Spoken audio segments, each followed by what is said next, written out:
I won't stop. With a big check, I give him that D-Bob. Like, take that, take that, take that, take that. Good morning. Welcome to Live at 9 with Lady G and 3D. Come on in, join us, get your questions ready, tap those hearts so we know that you are with us this morning. Let's go. Hello, hey 3D, how you doing? Wonderful, wonderful, wonderful. Good morning, good morning, good morning. Live at 9. Vibe with us this morning. Can't stop, won't stop. Let's go. Hey.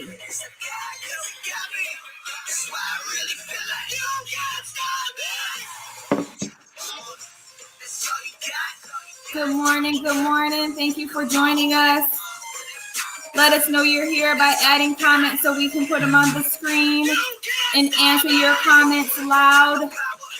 Good morning. Good morning, Jamie. Good morning, Jamie. Welcome, welcome, welcome. Share, share, share. Let's get these questions on here. You can't stop me. Yes, love. Thank you, love admin.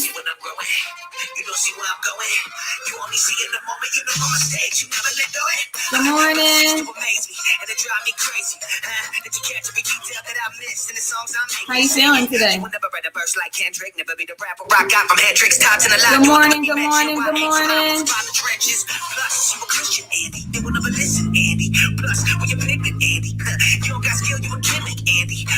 If I listen to you and everything you put in my ear, I'll be living like I'll be paralyzed by fear. If I quit, the only way I lose, I got two choices when I do this: make moves or make excuses. If you know what I'm talking about, then you got me. My biggest enemy is me. Glad you're feeling better, Jamie. Yes.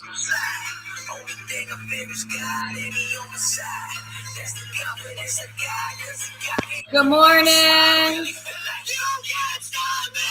Hey, Rochelle. Grace and peace. Lady. Love you. Welcome.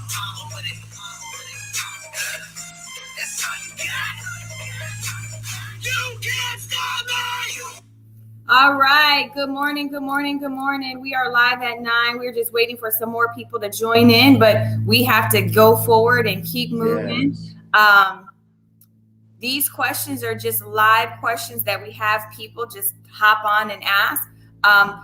3D, is there something in particular you wanted to touch on today at all? No, we can. If someone comes with some questions or something like that, we can roll with that. Okay. And questions that we may already have, or we can roll with that too. Okay. I think it's a wonderful time to be alive. It's a great place to be in. I believe that everyone is in some type of transition and some type of change, and sometimes the greatest change is the change that is forced. And a lot of times we don't like change. Yeah. We like to be comfortable, and we like things to be easy. And I found out that sometimes the best changes in your life is the changes that are triggered by life that's now pushing you in the direction of your future. Okay. You know what I'm saying? Yeah. We have a question from Love. How do you keep pushing like you have? All right. And someone asked that question. I think, truthfully speaking, the push or the movement is based upon what you see in your future. Because when you see something in your future that's greater than your now, then your now really doesn't matter, because your future is brighter than your now. And so for when you're in a place of challenge, you're in a place of transition, I believe the push is that another reality exists for you once you step out of this one. Okay. I think Jamie said that. Was that Jamie? That's from her coworker. What keeps a relationship strong? Now this is gonna sound real funny, right? What keeps a relationship strong? And this is good morning, Diane. This is gonna sound real crazy, but what keeps a relationship strong is strong people in the relationship. Ooh, that's good. Because if you're in a relationship and you're strong and the other person is weakly committed to it or connected to it, then the relationship will never be strong. It will never be what it could be because you have one person sitting in the boat and you have one person rowing the boat that they're sitting in.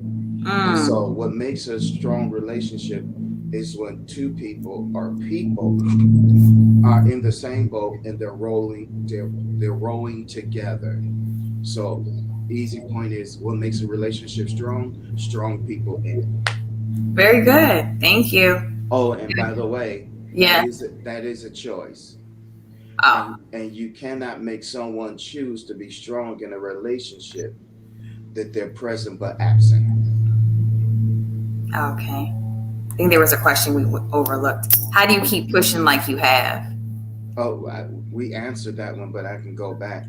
Oh, no, I don't recall. Okay. Yeah. Another question. How do you know when enough is enough? Okay. Now, how do you know when enough is enough? That's easy too. Go ahead. You know when enough is enough when you have this question. And how can I put this? You know when enough is enough because now you have this question, because anytime you say enough is enough, that literally means that you've been on the giving end more than the receiving end, and you keep hoping that your giving is going to cause somebody else to give in. Oh God, I just said something. Hey, Tanika. Hey, Tanika. Candace. So how do you know when enough is enough? When they're no longer giving enough and you're the only one giving a care to keep giving more, which is enough. Yeah, I would agree that you know when enough is enough when the reciprocity is not there, and you're putting out more than you're getting in. So I agree. And you don't have that question though. Yeah, you won't have that question. You will see the hardest part about that is that the answer is in the question. You're just afraid to make the decision based upon the previous, the present, which now creates the future reality. Yeah, that part right there, right? And nobody can tell you when enough is enough. I hate when people try to tell you what you should stick to, even though they're not in it with you. Ooh. Another question here. Oh, this is a good one. How do you love through the pain? Woo! That's a good question. How do you love through the pain? How do you love through the pain?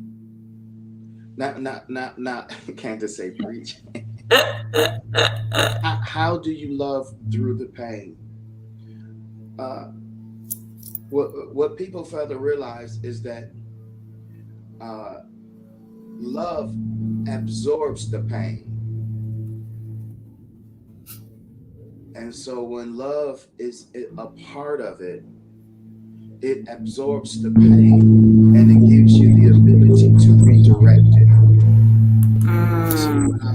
Now this is heavy. Watch this. Love gives you the ability to absorb it and redirect it. And what we have done in the past is just took the pain and tried to live through something that love did not connect us to. Yeah. I just dropped a bomb right there. So if I'm going to live through pain, I have to make sure that love is connected to it, or I'm just going through this in vain. Absolutely. Another question. After 3 marriages, can you still have hope for another one? I think they're asking the question, right? Oh, this is from Jamie. Oh, Jamie's friend. Yes. After 3 marriages, can you still have hope for another one? Tyann says yes. And not just yes, but sometimes what appears to be the wrong relationship is really preparing you for the right one. Because a lot of times we don't understand that life is not just an event, it's a process.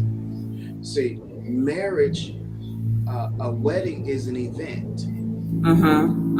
But then you go through the process of relationship. So sometimes you can be married to someone that you really don't have a relationship with, because it is the relationship that keeps you in the ship, even when you can't relate to one another.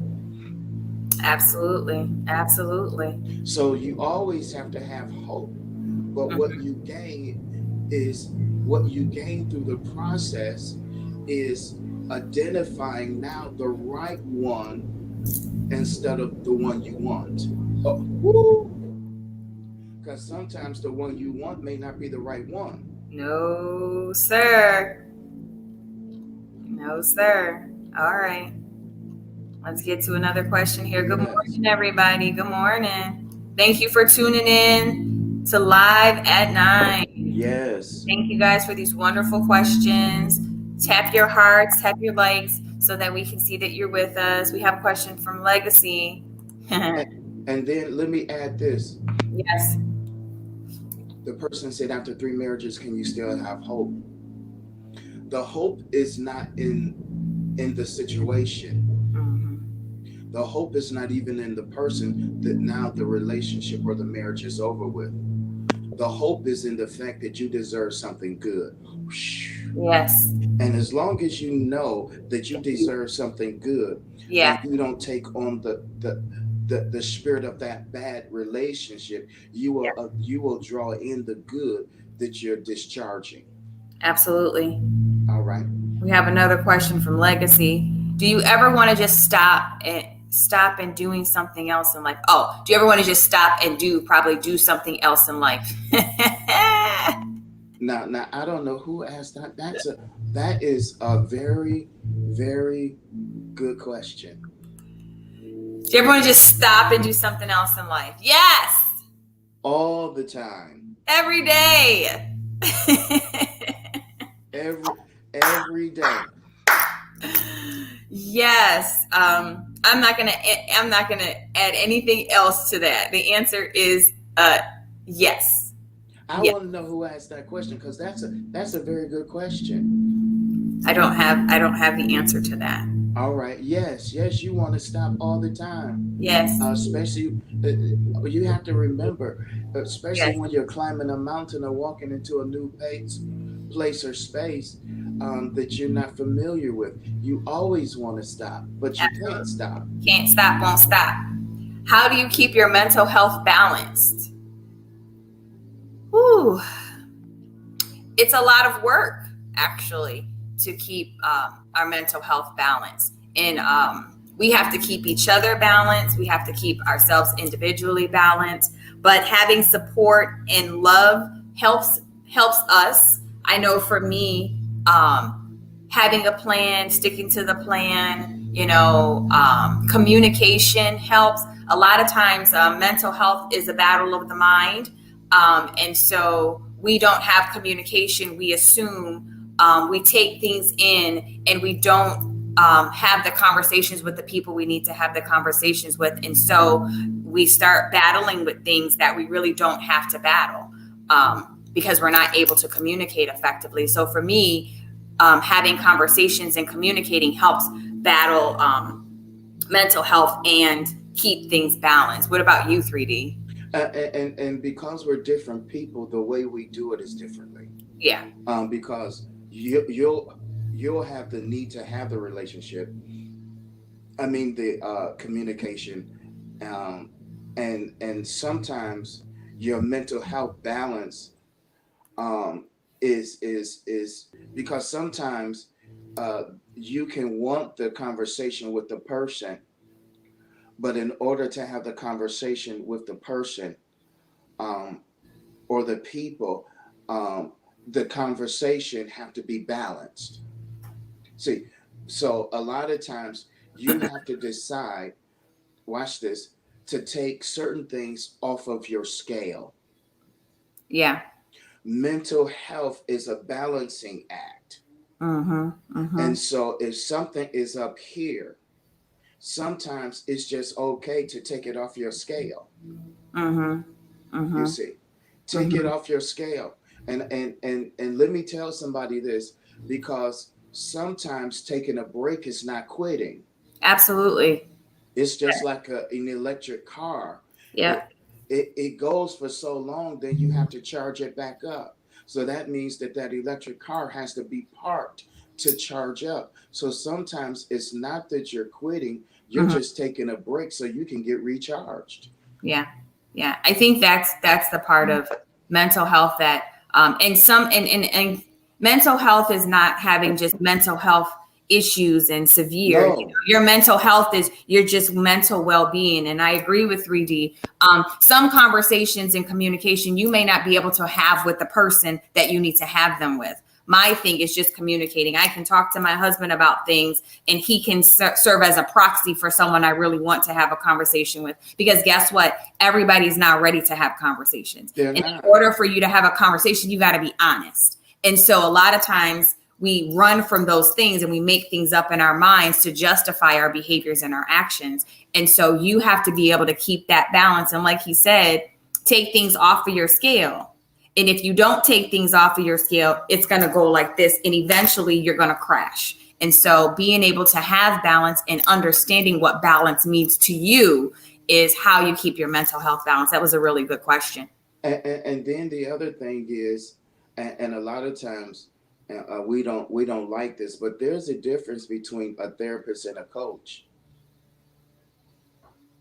And so a lot of times people need to talk to someone else, even if you can't talk to the person.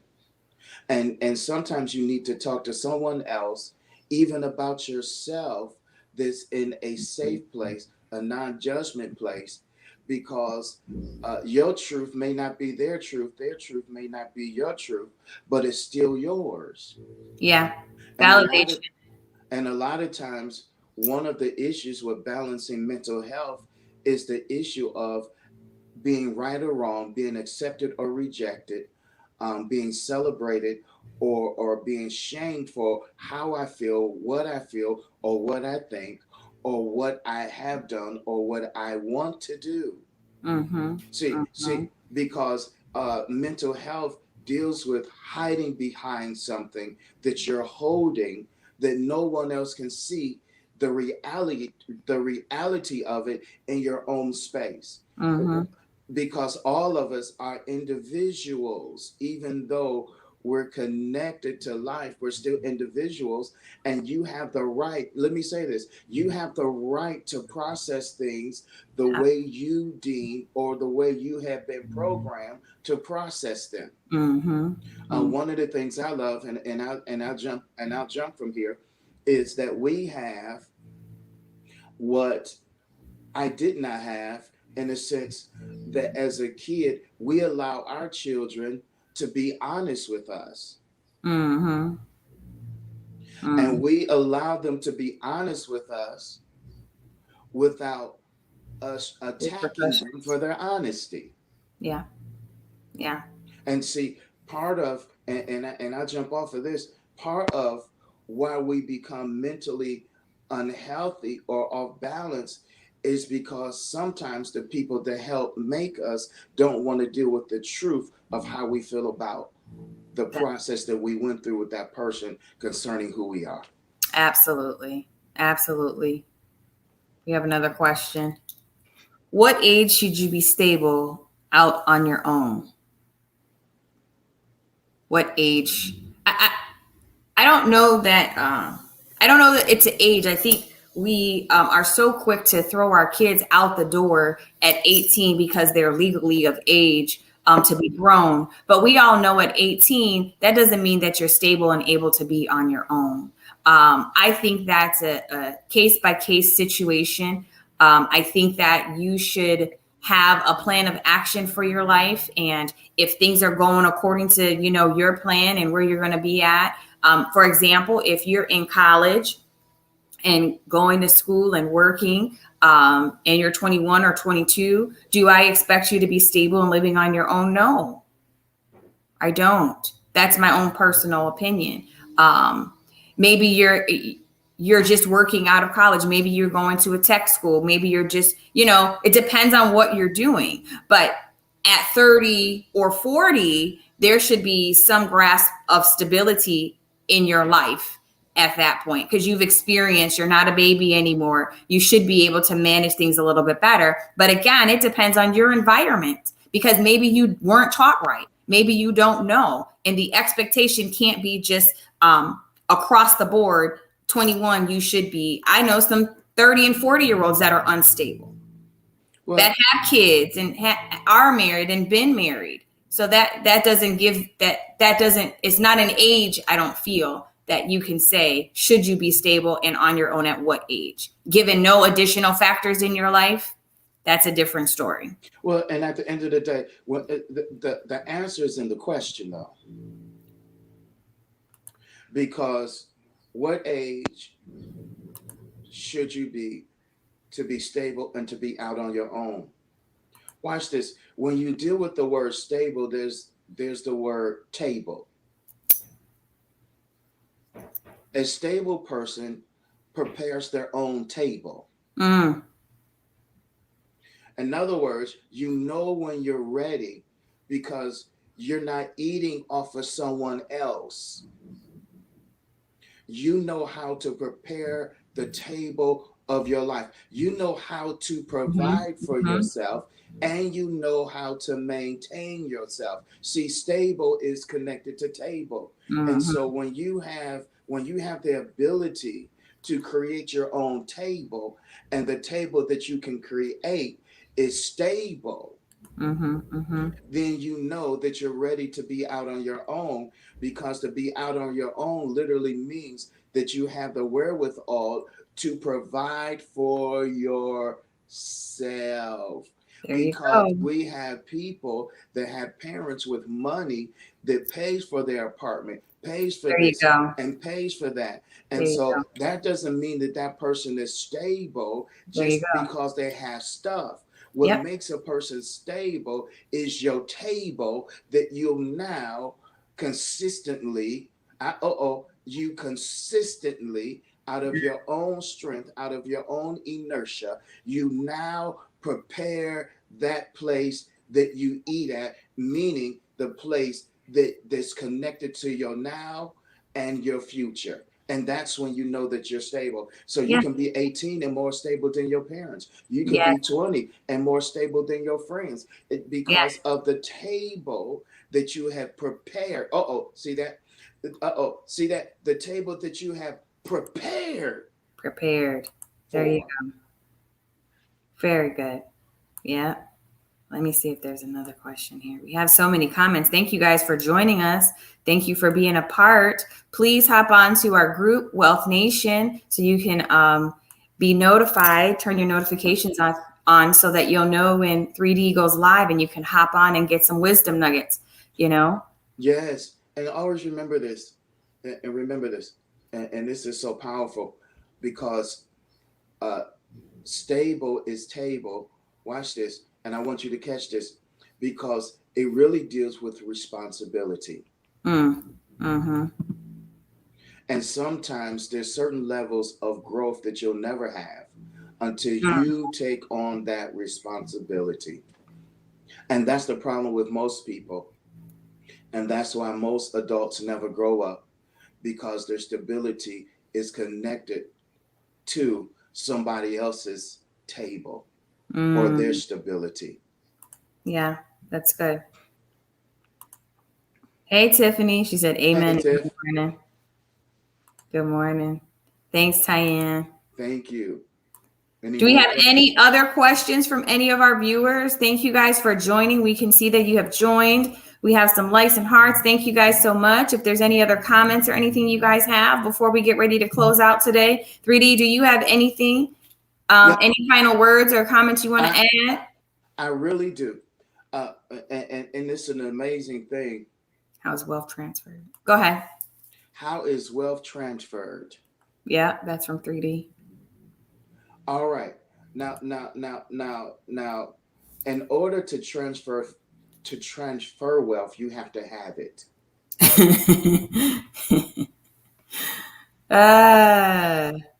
Well, And there you so, go. and so, the key to wealth, and people don't realize this. Wealth is always a place. It's two places plus one. Wealth is a place. Watch this. It's a physical place, it's a mental place, and it's a spiritual place. See, because you can't transfer what you're not connected to. Mm-hmm. Mm-hmm.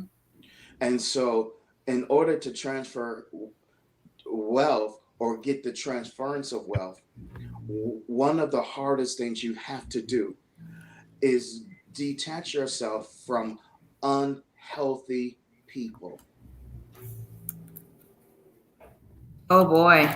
or unwealthy people, because the people that you're connected to is an indication, watch this, of the mentality around you.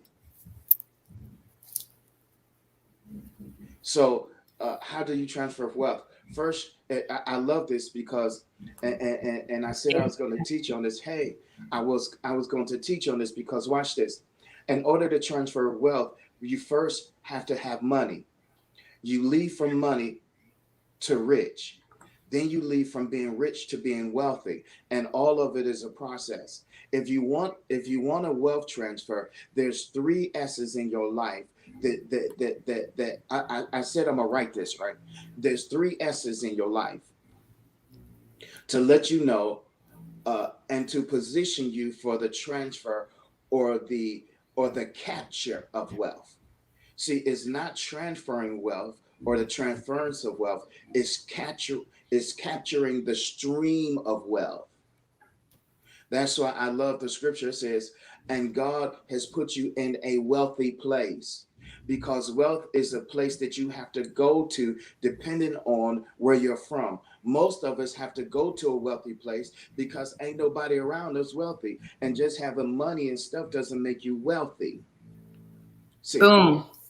and so watch this. There's three S's, and I want y'all to take this down. If you want to become wealthy, these are the three S's that you have to deal with concerning your money. What you save. Uh-oh. The next S is what you're spending it on. Saving, spending.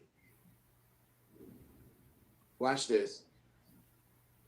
And then what's being subtracted from you. Because in order to be wealthy, the main thing you have to have is you have to spend your money in the right place. And you have to save your money. And you have to not allow people to subtract from your money. Yes. Hey, Art. Now, this is powerful because watch this. Watch this. Because most of the time, the reason why people don't have the resources they need or want is because either wrong spending, wrong saving, but the worst one of all is the subtraction of it. And normally the subtraction of it does not give you the ability to move from money to riches to wealth. Mm-hmm. Mm-hmm. And so that's powerful. It's the three S's. Mm-hmm. And so remember, wealth is a place, and you have to fight to get there because wealth is a stream. Mm-hmm. Mm-hmm. And most people are in the wrong current. Mm. So you end up losing your stream of money because you're in the wrong current with the wrong people. That's why money is called currency. Mm-hmm. Currency. It creates the current of your life. That's good. Hey, Art. How are you today? Thank you Hey, for Art. joining us. Yes, sir. Blessings, blessings, blessings. So save, spending, subtracting, the three S's of wealth transfer. That's excellent. That's excellent. Listen, you can base your life on that. You don't have to read a 100-page book. You can base your future on those three revelations of principle right there. Am I spending more than I'm saving? Yeah. And what is being subtracted from me is what I'm spending my money on or in. Absolutely. Well, we have reached our limit for today. Yes. Thank you guys so much for tuning in, having this conversation with Lady D and 3D. We look forward to seeing you guys next Wednesday live. 9. And remember this, and let me drop this last nugget, but because it's on my heart, and this is for someone.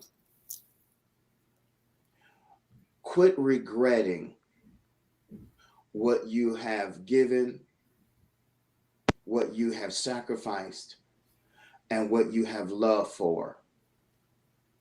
That's good. Because when you regret it, that means that you're grieving from it.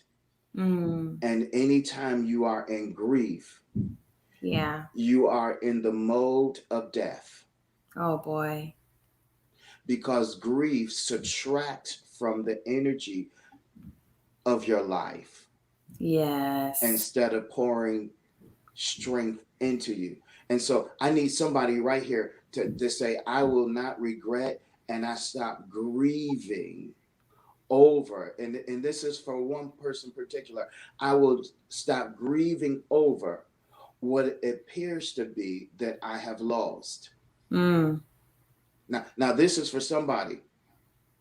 And because you are grieving over a relationship that is now dead, that you feel as though you did the best you could. And so that person have moved on. Yeah. And you're still living in the pain of not just the loss, but the grief of it. And let the grief go. Because when you let the grief go, you'll be able to breathe again. Oh, wow. Hey, Angela, you have a blessed day as well. Thank you, Angela. Hey, Sean, love you too. Thank you guys so much. Amen. Hey, Marian. Are you all right, Marian? Thank you guys so much. We'll see you next week. Tune in to Dr. Daniel Davenport and the Wealth Nation. Take care. Have a great day. Peace.